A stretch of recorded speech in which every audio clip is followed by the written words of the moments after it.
Etelä-Karjalan sotilasmarssi on joka vuonna järjestettävä tapahtuma, jossa on periaatteessa kaksi eri lajia valittavana. Ensimmäisenä sarjana taikka lajina on ehdottomasti suosituin eli maastomarssi. Eli käytännössä siis siinä on marssimisen lisäksi pystyttävä toteuttamaan kaikenlaisia erilaisia tehtäviä. Ja mun ymmärtääkseni, en ole siis itse ikinä ollut tuossa maastomarssiosuudessa, mutta mun ymmärtääkseni siellä on esimerkiksi erilaisia aseisiin liittyviä tehtäviä, saattaa olla jotain aseen pistoolin kasaamista, purkamista kasaamista, tai sitten ihan ammuntaa varmaan myös, ymmärtääkseni. Ja sitten siellä voi olla toimintakyvyn ylläpitämiseen liittyviä tehtäviä, ne on niin kuin siis sotilaallisia tehtäviä, kuten nimikin kertoo. Suosittelen vahvasti, jos se kiinnostaa yhtään, niin kannattaa käydä katsoa, minkälainen se meininki on. Korpimiehet YouTube-kanavalta. Korpimiehet on joukkue, joka ymmärtääkseni tekee vähän kaikenlaista muutakin, mutta että näissä sotilaiskilpailussa nyt sitten ainakin niin menestynyt tosi hyvin, eli voittanut ton maastomarssisarjan sitten monta vuotta putkeen. Mutta koska mulla ei taidon riitä tollasia hommia, niin osallistuin tähän maantiemarssiin, jos ei käytännössä tarvitse osata mitään muuta kuin kävellä. Marssiaika 24 tuntia, käveltävää 100 kilsaa. Reitti on 2 25 kilometrin lenkkiä, jotka vedetään sitten vielä uudestaan, eli yhteensä siis 4 25 kilsan lenkkiä. Ja näistä tulee sitten yhteensä 100 kilsaa. Aina 25 kilsan jälkeen tullaan samaan pisteeseen, mistä lähettiinkin. Siellä on huolto, josta saa vettä, urheilujuomaa ja pientä evästä, banaaneja, patukoita, tollasia.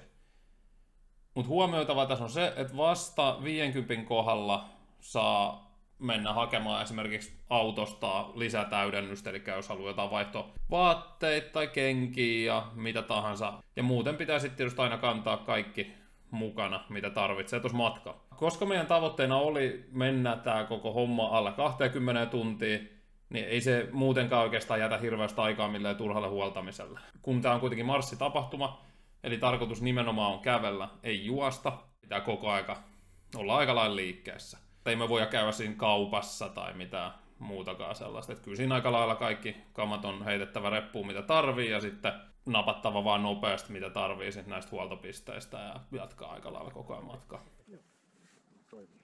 5. Paukusta lähtee. Ja tuosta. Homma lähtee käyntiin, tapahtuma järjestää Saku Ripatin lähettämänä ja ensimmäiset askeleen reilun 130 000 askeleen matkalla on otettu. Ja otetaan heti tähän alkuun parin ekan kilsan sisään pikku eksyminen. Kyseessähän ei tosiaankaan ole siis mikään suunnistustapahtuma, joten käytös on ihan GPS, tarkka reitti monessakin sovelluksessa, esimerkiksi kännykällä. Nääkään javuttomille näköjään riittänyt. Näitä muutaman 100 metrin eksymisiä tuli reitillä pari kappaletta ja melkein mikään ei ole niin turhauttavaa kuin takaisinpäin käveleminen. Joo, vahva alku. Tässä lähtöryhmässämme on yhteensä jopa huikeat 5 henkilöä, joista eniten tuutte näkemään tässä Suvia, mun marssikumppani, joka on ollut mukaan aika lailla jokaisella marssitapahtumalla, jonka on kävellyt. Kahdestaan marssiminen on lähtökohtaisesti helpompaa kuin yksin, koska etenkin pimeässä ja kylmässä väsyneenä yksin käveleminen voi käydä korvien väliin vähän kovemmallakin kaverilla. Mutta tietenkin siinä joutuu ottamaan huomioon sen, että toisella on myös tarpeita esimerkiksi pysähtymisen suhteen. Kuitenkin aina ollut tosi hyvin synkassa Suvin kanssa sekä tahti, huoltotarpeet että marssikunto, joten uskallettiin ottaa vähän kovempaakin haastetta vastaan. Mun ja Suvin suhde on aika poikkeuksellinen. Nimittäin me nähdään vaan ja ainoastaan tapahtumissa pari kertaa vuodessa, jolloin saatetaan puhua 20 tuntiakin melkein putkeen kaikki asiat maa ja taivaan välillä. Kärsitään yhdessä tosi raskaitakin marsseja, mutta ei oikeastaan puhuta mitään niiden tapahtumien välillä. Eli aika lailla pelkästään noissa tapahtumissa. Ollaan myös aika lailla toistemme vastakohtia myös meidän yleisen marssiasenteen suhteen, mikä jaksaa aina huvittaa minua. Suvi rakastaa tätä hommaa jostain syystä yli kaiken ja kävelee pitkiäkin lenkkejä hymyissä suin, koska se on sen mielestä loistavaa stressin poistoa ja hänen omaa aikaa pois hektisestä työ- ja lapsiarjesta. Itse taas päinvastoin teen tätä jostain ihan muusta syystä. Me haluan tavallaan kärsiä. Me ei pidä kävelemisestä, se sattuu, on tosi tylsää, hidasta kuin mikä, maisemat ei vaihu, surkea liikuntamuoto, kun mietitään ihan aerobista kuntoa, jos verrataan melkein mihin tahansa, vaikka hiihtoa, pyöräilyä, juoksua, ihan mihin vaan. Siitäkin huolimatta kerta toisensa jälkeen tulee lähettyä uudelle marssille, että joku se jaksaa kiinnostaa. Mä luulen, että mun tapauksessa se on joku tietty masokismi. Jollain sairaan tavalla mä tykkään siitä, kun on saanut vedettyä itsensä ihan loppuun ja tehty jotain, mikä vähän aikaa sitten kuulosti ihan mahdottomalta. Mä myös tykkään siitä, miten kun aletaan puskea niin sanotusti äärirajoille. Kaikki muu tuntuu häviävää ja millään ei ole enää mitään väliä, kunhan otat vaan sen seuraavan askeleen. Siinä muuttuu tavallaan jollain tapaa primitiiviseksi. Kaikki muu tulee täysin toissijaiseksi, ainoastaan se sun tehtävä siinä merkitsee, mitä sä oot tekemässä, tässä tapauksessa käveleminen. Eikä edes pysty ajattelemaan mitään muuta, tai oikeastaan ylipäänsä juuri mitään. Että se vaan menee sellaista, että vaan sellainen eläinkuka vaan. Että tää on nyt sun elämä ja tässä se pusket eteenpäin. Että tää on se, mitä minä sen ajattelen. Kuulostaa hirveän terveen. Mutta palataan sitten suoritukseen. Taukoja pidetään yleensä suvin kanssa vaan niin sanotusti jostain syystä, eli jos täytyy huoltaa vaikka jalkoja, laittaa laastaria, puhkaista rakkoja tai jotain vastaavaa. Pysäykset on yleensä jotain 5 ja 15 minuutin välillä, ja tämä nyt näkyvä ensimmäinen tauko pidettiin siis noin 10 kilometrin kohdalla, kun oltiin kävelty noin tunti 40 minuuttia. Me taisin heittää tuosta tauolla ekaa kertaa elämässäni vielä sellaisen minirakkolastarin tuohon pikkuvarpaaseen. Mulla oli sen kanssa jotain ongelmia tossa. Ja tästä pikkuvarvastilanteesta pääsette sitten kuulee vähän lisää myöhemmin. Tahti on just sitä, mitä sen pitääkin olla tässä vaiheessa, eli 10 kilsaa tosiaan tunti 40 minuuttia, se tarkoittaa sitä, että ollaan sellaista noin 6 kilometriä tunnissa kävelty. Ja se on tiukka kävelytahti, jos tehdään niin kuin pitkää matkaa.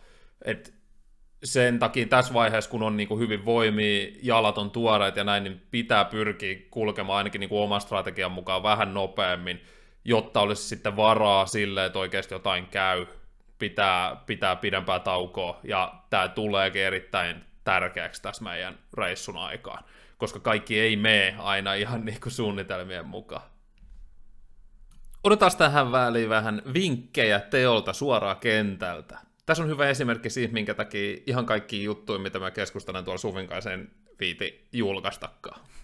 Kun se on niin paljon, se on helpompi, se on mukavampi kuin seisominen, kun ei halua seistä enää. Ja sitten toisaalta sun ei tarvi niinku istua alas, sun ei tarvitse enää nousta. Joo, polviltaan kuseminen, se on se pro tip. Jos vaan mahdollista, kuse polvilla. Tässä kun aletaan pikkuhiljaa lähestyä ekaa 25 kilsan taukopaikkaan, jota ehkä saattaa kiinnostaa, mitä mulla on mukaan tällaisella 100 kilsan marssilla. No mulla on päällä ihan normi, sellaiset suht kevyet verryttelyhousut, kevyt juoksutakki, pitkähihanen, päässä huivia lippisiä ja jalas mulla on ihan lenkkarit. Silleen, että kun kävelee reipasta tahtia koko ajan, niin päivällä ei tule kuuma ja yöllä ei tule liian kylmä. Pysähtyä sitten tuleekin tosi kylmä yöllä, mutta meidän ei oikeastaan kuulukaan pysähellä. Sitten vaatteiden lisäksi mulla on tietenkin päällä myös GoPron rintavaljaat plus se kamera tietysti tässä. Mulla on koko ajan mun 10 litran repus mukaan seuraavat tavarat. Extra sukat, pitkä hihanen, bokserit, jos vaikka sattuu vahinko. Näiden lisäksi löytyy muun muassa extra akku, kameraa varten ja virtapankki. Tietenkin pussi, missä on jalkojen hoitamista varten tavaraa, kuten erinäisiä laastareita ja siteitä ja esim. Särkylääkettä. Sitten juomapuolelle löytyy Camelbackin 3 litran juomarakko, joka on aika lailla täynnä, 0,5 litraa urheilujuomaa ja sitten lopputilarepust on täytetty ruualla, jota on lähinnä oma tekemien tortillojen, sipsien, suklaan ja karkin muodossa. Ihan perinteiset Teo 5V nyyttikestit taas kerran. Vaikkei tämä olekaan nyt mikään kuka jaksaa kantaa eniten kamaa mukanansa sotalarppaus, niin kyllä täytyy sanoa sen verran, että otettiin aika paljon mittaa tuosta 10-litrasesta Salomonin juoksurepun kestävyydestä tälleen niin kuin täyteen pakattuna. No nyt ollaan ensimmäinen 25 kilsan kierros heitetty ja ollaan tultu takaisin tähän aloituspisteelle eli huoltopisteelle. Kyseessä ei ole mikään iso huolto, vaan käytännössä otetaan muutamat patukat, käydään vessassa jos tarvii, otetaan vähän urheilujuomaa ja sitten lähdetään takaisin kävelemään. Nämä kellonajat, kävelyt, kilsat ja kulunut aika, mitä kirjoittelen tuohon näkyville, on sitten suurin piirteisiä arvioita, koska yksinkertaisesti en ollut jaksanut keskittyä niiden kanssa säätämiseen tuossa matkan aikaan, vaan halusin keskittyä tuohon suoritukseen itsessään, joten siis pitän tarkkaa kirjaa niistä. Niin kuin alkaa näkyykin, niin pimeys rupeaa valuu päällä ja se tuo samalla myös sitten lämpötilan lasku. Aloittaessa lämpö oli sellainen joku varmaan 80 astetta plussaa, ja yöllä oli luvannut sitten pientä pakkasta, joten pikkuhiljaa tuossa alkaa vetämään huivia vähän tiukemmalle ja takkii kiinni. Mutta ei muuta kuin seuraavalla 25 kilsan kierrokselle, joka mennäänkin sitten toiseen suuntaan. Tässä vaiheessa ihan hyvä fiilis, ei mitään kummempia, jalois vähän tuntuu, pikku varpais vähän tuntuu, mikä oli kohtuu hälyttävää, että se oli niinku uusi juttu mulle, ei ollut koskaan ennen tuntunut siellä. Kyllä se heti on nyt, kun lähtee kävelemään, tuntuu aika jumisella. Tai siis vähän semmonen pieni robottikankeus heti. Tämä mun GoPro 7 pimeällä kuvaamisen ominaisuudet on sen verran huonot, että pyritään menemään aika nopeasti tästä yön läpi, että olisi jotain nähtävääkin sitten. Pimeällä tyypillisesti kärsimys moninkertaistuu, tulee kylmempi, oot jo valmiiksi yleensä väsynyt, ei huvita enää puhua niin paljon, alkaa vaipua omia ajatuksia. Tällä kertaa meillä ei kuitenkaan ollut sitä ongelmaa niinkään, koska pimeä tuli sen verran nopeasti, eikä oltu kävelty kuin vasta se 25-30 kilsaa, kun meni kunnolla pimeäksi. On sitä mieltä, että näin se pitäisi tehdä tällaisella pitkällä lenkillä, että ottaa sen pimeän niin sanotusta alta pois, kun on vielä virtaa, ja sitten loppukärsimys kunnolla valosalla. Mutta toisaalta pitää kyllä sanoa, että on siinä pimeässä myös oma puolensa, että itsellä ainakin se omiin ajatuksiin vaipuminen voi joskus olla ihan hyväkin asia, koska pääsee niin sanottuun sellaiseen kunnon zombimoodiin ja voi vaan pistää pään alas ja pistää jalkaa toisen eteen. No tuossa aikaisemmin mainitsin, että pitää kävellä nopeata tahtia silloin, kun vaan pystyy, eikä pysähellä vaikka aikaa olisi, koska ei tiedä ikinä, milloin sitä aikaa tarvii, esimerkiksi pidempää taukoa varten. No sit se tapahtui, eli pakollinen pidempi huoltotauko. Suvilla alkoi yllättäen pahat kivut jaloissa, ja kengät kun saatiin pois, niin siellä oli pahan näköistä verirakkulaa ja muuta mukavaa. No Suvi rupesi tietenkin sitten heti hoitaa niitä ja puhkoo, laastaroimaa ynnä muuta. Ja pakkanen oli myös samalla tullut, eikä se kylmä yhtään auttanut asiaa. Ja mulla ei ollut varsinaisesti mitään tarvetta tauolle, niin värjöttelin siinä sitten kaverina. Ja rupesi tulemaan ihan oikeasti kylmä, kun oli vaan kevyet housut ja vähän liian vähän muutenkin päällä, kun oli tavallaan päällä sitä varten, että pitää niinku koko ajan aika kovaa tahti. No tää oli tiukin paikka tähän mennessä, koska aika todellakin oli kortilla, ja jokainen minuutti, joka nyt menetetään, tarkoittaa, että taukojen pitämisen mahdollisuus lopusta sitten vähenee. Jokainen kulutettu minuutti on aina jostain pois. Poikkeuksellista oli myös se, että Suvi itsekin sanoi siinä paikkaillessaan, että nyt saattaa tulla DNF. Eli tämä ei ollut mikään ihan pikkujuttu, että tämä oli hyvin poikkeuksellinen paikka, enkä koskaan oikeastaan nähnyt tai kuullut Suvin puhuvan sellaisia. Nämä on aina pahoja tilanteita, kun haluaisi auttaa, mutta ei yksinkertaisesti voi tehdä mitään. Täytyy vaan toivoa, että laastarit ja muut auttaa ja kipuli hävittyy sen verran, että päästään jatkamaan hyvää tahtia. No tässä kesti muistaakseni ainakin 20 minuuttia, niin kauan, että yksi muista näistä 100 kilsan marssille lähteneistä käveli meidät kiinni. Koska meillä oli matkaa enää noin 5 kilsaa huoltopaikalle, päätettiin kävellä sitten tämä loppu 5 kilsaa yhtä matkaa. Mikä tarkoitti, että tahti oli vielä entisestään pakko hidastaa, koska tämän uuden kävelijän tahti ei ollut ihan samassa missä meidän. Ja tämä oli nyt sitten mulle henkilökohtaisesti reissun ehkä pahin paikka, koska vaikka Suvi oli sanonut, että hänelle riittäisi ehkä huonompikin aika, oli mulla henkilökohtaisesti tismalla yksi asia mielessä. Alle 20 tuntia, 100 kilsaa tai mitä asiaa kotiin. En halua, että ne kaikki 100 kilsat kävellessä jotain tienlaitaa yöllä yksin pakkasessa tai sateessa, kun treenasin tätä varten kuukausia, menisi hukkaan. Aioin todellakin alittaa sen 20 tuntia, ihan sama mitä. No, pohdin eri vaihtoehtoja samalla, kun lähdettiin kävelemään eteenpäin, ja tuli siihen tulokseen, että jos tietty aika ylittyy, eli jos meidän aika missään vaiheessa näyttää siltä, että ei keretä enää aikamääräiseen, olisin valmis jatkamaan ton yksin loppuun nopeampaa ja jättämään sitten muut taakse. En ole mitenkään ylpeä tästä, enkä oikeastaan kertonut sitä edes Suville, mutta olisin luultavasti kulkenut yksin, jos tahti olisi hidastunut liikaa. Jatkoin kuitenkin sitten tsemppaamista tosiaan normaalisti, ja tietenkin toivoin ja uskoin ihan oikeastikin, että saadaan kyllä tahti takaisin, ja että Suvin jalat lähtee viemään taas nopeampaa, niin kuin aina ennenkin. Ja sitten 50 kilsan huoltopisteen jälkeen nähtäisiin, että saadaanko kiristettyä sitten tahtia, ja mikä olisi suunnitelma. Tässä vaiheessa aika oli siis todellakin tiukilla, ja me oltiin poltettu melkein kaikki meidän tavallaan reserviaika. Että sinne iso huoltoon jäisi enää sellainen hyvin tiukka aikataulu, että nopeasti vaan pakolliset kenkiä vaihtoa, jos tarvii, vaatteet vaihtoa, jos tarvii, ja sit vaan saman tien jatkaa matkaa.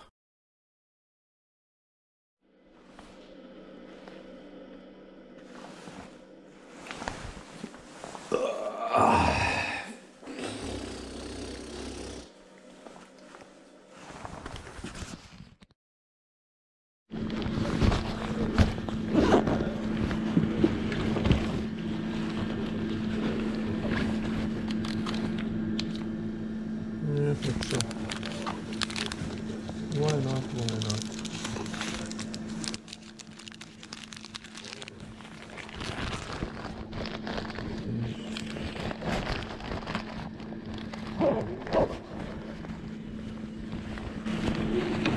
Mennään nyt. Noniin, kiitos, temppiä vaan.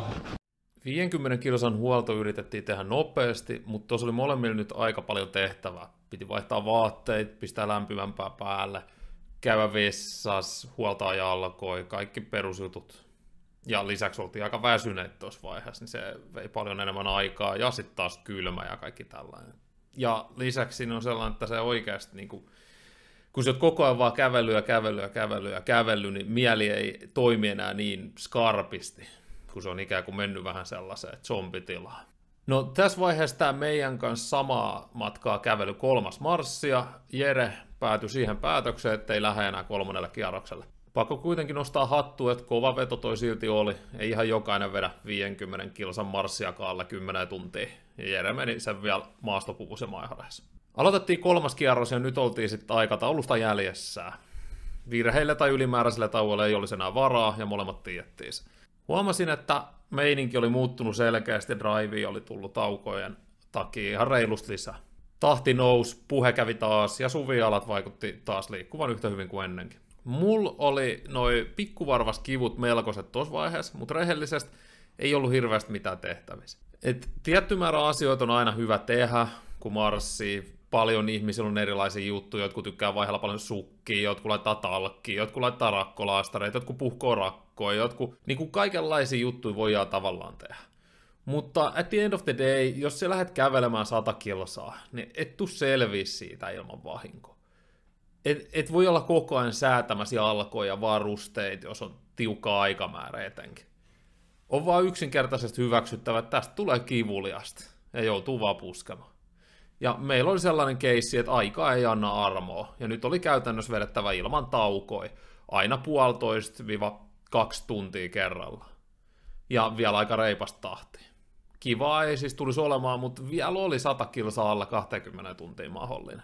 Tiukka, mutta mahdollinen.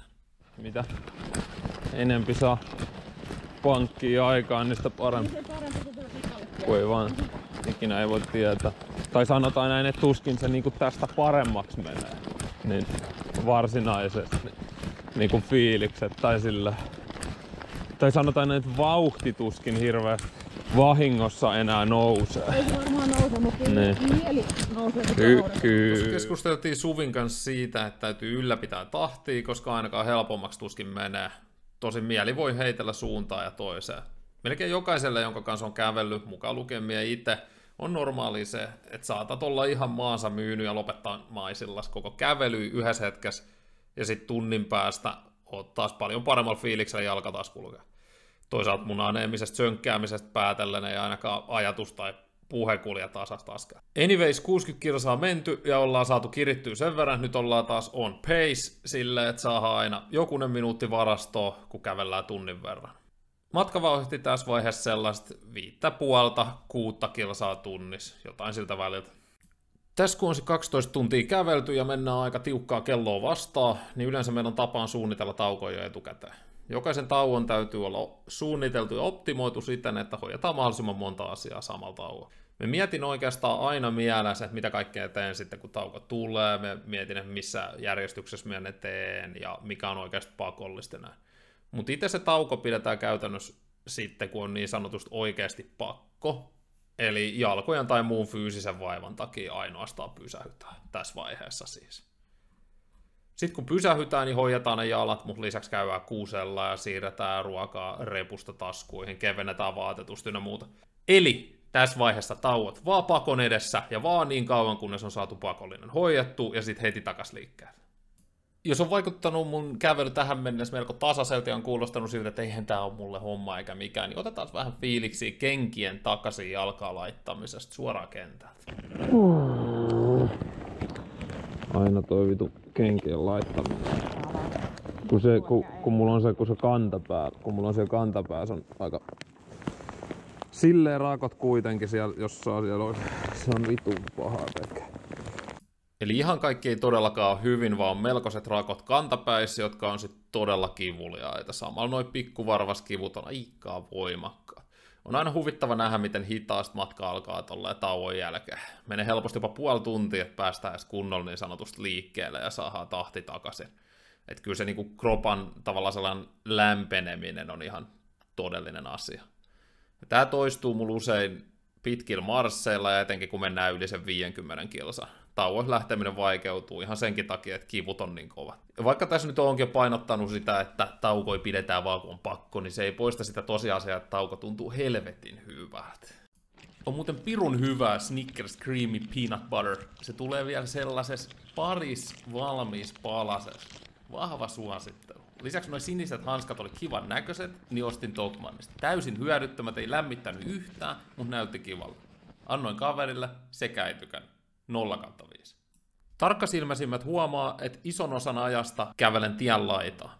Tämä johtuu siitä yksinkertaisesta syystä, että aika lailla mikä vaan alusta on pehmeämpi kuin asfaltti, jos voitte uskoa. Aina kun näen marsseilla jengiä kävelemässä pitkiä matkoja asfaltilla, niin tiedän, että ne on joko minun kovempia tai tyhmempiä. Mahdollisesti molempia. Pienetkin asiat tuppaa kertautumaan, kun niitä toistaa kymmeniä tuhansia kertoja päivässä. Mutta keskitytään nyt itse matkaa.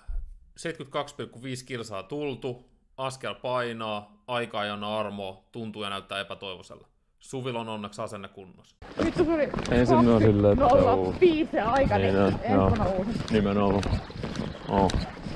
Molemmat oltiin vahvasti tässä vaiheessa sitä mieltä, että mikä aika yli 20 tunnin ei saa olla vaihtoehto, koska on näin pitkälle päästy. Jotenkin tää on pakko saada taisteltua nyt loppuun asti. Tänne ei olla enää uusiksi tulos. En suostu enää treenaamaan tällaista varten seuraavaa vuonna. En vaan yksinkertaisesti halua tehdä sitä. Se on tosi ikävää. Otetaanko mä kenkiä pois? Ei. Valehtelematta varmaan 20 patukkaa tällä hetkellä sekä repussa että taskuissa yhteensä. Enkä menty syömään niistä yhtäkään enää. Mä oon aika varma. Viimeinen huoltopiste 75 kilsan kohdalla. Ei aikaa pidemmälle tauolle. Banaani taskuun, pullo täyteen. On aika lailla luovuttanut jalkojen suhteen, joten turhaa jos ottaa sukkia pois. Maksetaan ne laskut joskus myöhemmin, nyt on aika kärsiä. Takastien päällä. Kaikkea jännää voi tapahtua, kun kävelee tarpeeksi pitkään. Ei ehkä näytäisi videoon, mutta nesteen kertymisen vuoksi naama, jalat ja kädet oli turvannut varmaan kaksinkertaisesti ja tunti tässä vaiheessa, että sormet räjähtää. Mitä vittua? Viimeistä kierrosta, kun oli mennyt jokunen kilsa, niin nähtiin meidän eessä marssioita. Muistaakseni nämä oli joko 25 kilsan tai 50 kilsan sarjassa. Otettiin ne kiinni, vaihdettiin pari sanaa ja ohitettiin. Ei meidän uskoa, kun sanottiin, että ollaan kävelty jo 80 kilsaa. 85 kilsan kohdalla oli noin 16 tuntia 40 minuuttia kävelty, eli oltiin kiritty tahtiin viimeisellä kierroksella. Nyt joku kova matemaatikko siellä varmaan osaa laskeskella, että hei, teillähän on vielä 3 tuntia 20 minuuttia aikaa kävellä viikat 15 kilsaa, eli easy homma. No tästä tuleekin nyt se viimeinen koukku. Joo, on yksi asia kävellä kellon mukaan 100 kilsaa alle 20 tuntia, mutta se ei tällaisissa matkaa sidotuissa tapahtumissa tai kilpailuissa oikein toimi sillä. Koska, jotta me saataisiin myös sinne tulostaululle näkymään se alle 20 tuntia, pitäisi meidän kävellä tämä virallinen reitti myös siihen aikaan. Ja ongelma on se, ettei me tiedetty tarkalleen, kuinka paljon se lopulta tulisi olemaan. Me tiedettiin vaan, että se on vähintään muutaman kilometrin yli luultavasti sen 100 kilsan. Eli vieläkään ei saatu ollenkaan armoa. Päinvastoin me ei saataisi pitää enää käytännössä yhtäkään taukoa. Hyvä. En olisi halunnutkaan. Sanoin sit Suville, että jos meinataan saada tää vedettyä tuohon alle 20 tuntiin, niin nyt ei enää pysähytä. Ja sanoin, että nyt saattaisi olla aika kaivaa ne kuulokkeet esille. Ei muuta kuin viikinkimetalli soimaan, tahti kovemmaksi, sattu tai ei, pää alas ja kohti kunniaa. Ei keskusteltu juuri mitään enää loppumatkan aikaa. Kaikki oli sanottu, ja nyt oli sen aika, mitä varten oli tänne tullut. Aika ulos mitata kaikki ne 1000 kärsityt kilometrit ennen tätä, ja vetää pakettiin mun elämän kovin marssi.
Niin tosiaan toinen kerta oli tänä vuonna, kun 100 kilometriä meillä oli ohjelmassa. 2 joukkuetta, 2 henkilöä selvitti tän onnistuneesti loppuun asti. Ja voi sanoa, että aika järjettömän kovalla loppuajalla 19.55.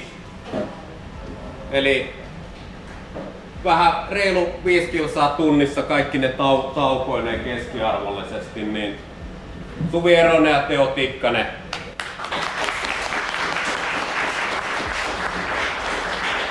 Onneksi olkoon. Tosi kova suoritus. Onneksi olkoon, tosi kova suoritus. Kiitos. Aplodit vielä.